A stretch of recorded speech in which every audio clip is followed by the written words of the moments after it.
Hi guys, 299 ಇರೋ recharge plan 399 ಆದರೆ ಏನು ಮಾಡ್ತೀರಾ? ಹೌದು, ಹೊಸ ವರ್ಷಕ್ಕೆ 10-20% ರೀಚಾರ್ಜ್ ಪ್ಲಾನ್ ಜಾಸ್ತಿ ಆಗೋ ಚಾನ್ಸ್ ಇದೆ. ಈ ವಿಡಿಯೋದಲ್ಲಿ ಜಿಯೋ, ಏರ್ಟೆಲ್, ವೊಡಾಫೋನ್ ಐಡಿಯಾ ಈ ರೀಚಾರ್ಜ್ ಪ್ಲಾನ್ ನಿಜವಾಗ್ಲೂ ಜಾಸ್ತಿ ಆಗುತ್ತಾ? ಕಂಪನಿ ನಿಜವಾಗ್ಲೂ ಅನೌನ್ಸ್ಮೆಂಟ್ ಮಾಡಿದವ? ಈ ವಿಡಿಯೋದಲ್ಲಿ ತಿಳಿಸ್ಕೊಡ್ತೀನಿ. ಅದಕ್ಕಿಂತ ಮುಂಚೆ ನೀವೇನಾದ್ರೂ ನಮ್ಮ ಯೂಟ್ಯೂಬ್ ಚಾನಲ್ನ ಇನ್ನೂ ಸಬ್ಸ್ಕ್ರೈಬ್ ಮಾಡ್ಕೊಂಡಿಲ್ಲ ಅಂದರೆ ಕೆಳಗಡೆ ಕಾಣಿಸ್ತಿರೋ ಸಬ್ಸ್ಕ್ರೈಬ್ ಬಟನ್ ಸಬ್ಸ್ಕ್ರೈಬ್ ಮಾಡ್ಕೊಳ್ಳಿ guys. Jio, Airtel, Vodafone idea ಯಾವ ಕಂಪ್ನಿ ಕೂಡ ಅಫಿಷಿಯಲ್ ಆಗಿ ಅನೌನ್ಸ್ಮೆಂಟ್ ಮಾಡಿಲ್ಲ ರೀಚಾರ್ಜ್ ಪ್ಲಾನ್ ಜಾಸ್ತಿ ಮಾಡ್ತೀವಿ ಅಂತ. ಸೊ ನಿಮ್ಗೆಲ್ಲ ಗೊತ್ತಿರುತ್ತೆ ನ್ಯೂಸ್ ಸ್ಪ್ರೆಡ್ ಆಗ್ತಿದೆ. ಯಾಕೆ ಸ್ಪ್ರೆಡ್ ಆಗ್ತಿದೆ ಅಂತ ಸೊ ಕೆಲವೊಂದಿಷ್ಟು ರೀಸನ್ಸ್ಗಳಿಂದ ಈ ತರ ನ್ಯೂಸ್ ಸ್ಪ್ರೆಡ್ ಆಗ್ತಿದೆ. ಸೊ ಈ 5G ನೆಟ್ವರ್ಕ್ ಏನಿದೆ, ಸೊ ಈ 5G ಕಾಸ್ಟ್ ಜಾಸ್ತಿ ಇರುತ್ತೆ. ಸೊ ಟವರ್ಸ್ಗಳು, ಸೊ ಇದು ಮೇಂಟೆನೆನ್ಸ್ ಎಲ್ಲ ಜಾಸ್ತಿ ಬೀಳುತ್ತೆ ಈ ಕಂಪ್ನಿಗಳಿಗೆ. ಸೊ ಈ 5G ಅಪ್ಗ್ರೇಡ್ ಆಗಿರೋಲ್ಲ, ಸೊ ಈ ಕಂಪ್ನಿಗಳಿಗೆ ಜಾಸ್ತಿ ಕಾಸ್ಟ್ ಬೀಳುತ್ತೆ. ಇದೊಂದು ಮೇನ್ ರೀಸನ್ ಆಗಿರುತ್ತೆ. ಸೆಕೆಂಡ್ ರೀಸನ್ ಬಂದು ಕಳೆದ ವರ್ಷದಿಂದ ಯಾವುದೇ ರೀಚಾರ್ಜ್ ಪ್ಲಾನ್ ಜಾಸ್ತಿ ಮಾಡಿಲ್ಲ ಇವರು. ಸೊ ಇದೊಂದು ರೀಸನ್ ಆಗಿರುತ್ತೆ.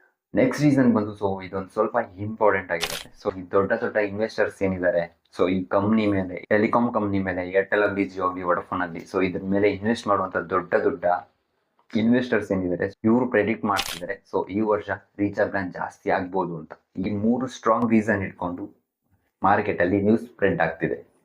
ಒಂದ್ ಅಬ್ಸರ್ವ್ ಮಾಡಿದೀರಾ, ಚೀಪ್ ರೀಚಾರ್ಜ್ ಪ್ಲಾನ್ಸ್ ನೆಲ್ಲ ಡೈರೆಕ್ಟ್ ಆಗಿ ರಿಮೂವ್ ಮಾಡ್ಕೊಂಡು ಬರ್ತಿದ್ದಾರೆ. 1 GB ಇರೋ internet recharge plan so almost ಅಲ್ಲಿ ಜಿಯೋದಿಂದ ತೆಗೆದೇ ಹಾಕ್ಬಿಟ್ಟಿದ್ದಾರೆ. ಸೊ ಇಂಡೈರೆಕ್ಟ್ ಆಗಿ ಇವರು ರೀಚಾರ್ಜ್ ಪ್ಲಾನ್ ಅರೇಂಜ್ ಮಾಡ್ಕೊಂಡು ಹೋಗ್ತಿದ್ದಾರೆ. ಸೊ ನನ್ನ ಪ್ರಕಾರ ರೀಚಾರ್ಜ್ ಪ್ಲಾನ್ 100% ಜಾಸ್ತಿ ಆಗುತ್ತೆ ಅಂತ ಹೇಳಕ್ಕಾಗಲ್ಲ. ಸೊ ಇನ್ ಕೇಸ್ ಇವ್ರು ರೀಚಾರ್ಜ್ ಪ್ಲಾನ್ ಜಾಸ್ತಿ ಮಾಡಿದ್ರು ಕೂಡ ಡೈರೆಕ್ಟ್ ಆಗಿ 100-200 ರೂಪಾಯಿ ಜಾಸ್ತಿ ಮಾಡೋದು ತುಂಬಾನೇ ಕಷ್ಟ.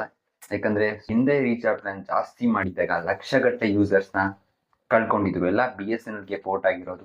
ಸೊ ನ್ಯೂಸ್ ನಿಮ್ಗೆಲ್ಲ ಗೊತ್ತೇ ಇರುತ್ತೆ. ಇನ್ ಕೇಸ್ ಇವ್ರು ಏನಾದ್ರು ರೀಚಾರ್ಜ್ ಪ್ಲಾನ್ ಜಾಸ್ತಿ ಮಾಡಿದ್ರು ಕೂಡ ಸೊ ಅದು ಯಾವ ರೀತಿ ಅಂದ್ರೆ ಪಾಪ್ಯುಲರ್ ಪ್ಲಾನ್ ಮೇಲೆ ಸೊ 50-100 ರೂಪಾಯಿ ಈ ತರ ಜಾಸ್ತಿ ಮಾಡ್ಕೊಂಡು ಹೋದ್ರೆ ಓಲ್ಡ್ ಚೀಪೆಸ್ಟ್ ಪ್ರೈಸ್ ನ ರಿಮೂವ್ ಮಾಡೋ ಚಾನ್ಸಸ್ ಇದೆ.